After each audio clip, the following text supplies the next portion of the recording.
कानून साजी हो सकता है। 189 में अमेंडमेंट होना चाहिए और उसमें बहुत से आर्टिकल हैं जिसमें अमेंडमेंट होनी चाहिए, क्योंकि उन आर्टिकल में अगर अमेंडमेंट नहीं हुआ तो इनका एहतसाब तो होता नहीं है। इनका गलत हो, गैर आईनी फैसला हो, एक इलेक्टेड हुकूमत को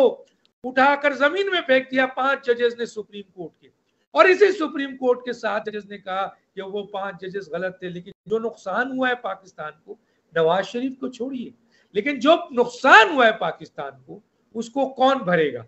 जुल्फिकार अली भुट्टो को फांसी दे दी, उस वक्त पाकिस्तान टेक ऑफ कर रहा था, एटमी ताकत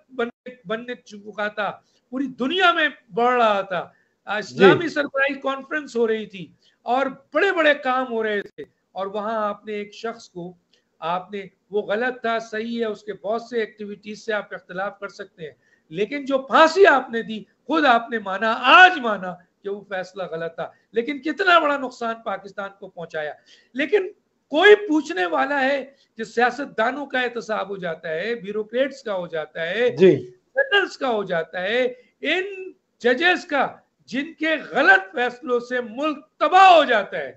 तबाही की तरफ आ जाता है, उनको कोई कुछ कह नहीं सकता, कुछ बिगाड़ नहीं सकता। तो डॉक्टर साहब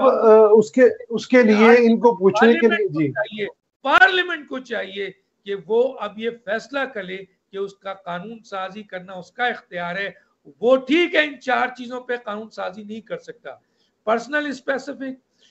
इस पे आपके फंडामेंटल राइट्स, इस्लामिक प्रोविजन और बेसिक स्ट्रक्चर, लेकिन बाकी चीजों पे तो कर सकता है। तमाम सियासी जमातों को ये सोचना पड़ेगा, कल आज इनकी हुकूमत है, कल की और की हुकूमत हो सकती है। अगर आपने गलत फैसलों की ये बुनियाद आगे जाने दी और इन आर्टिकल्स का सहारा लेकर इन्होंने आप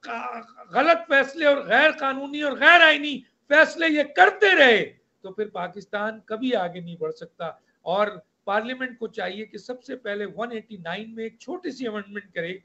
कि सुप्रीम कोर्ट के लीगल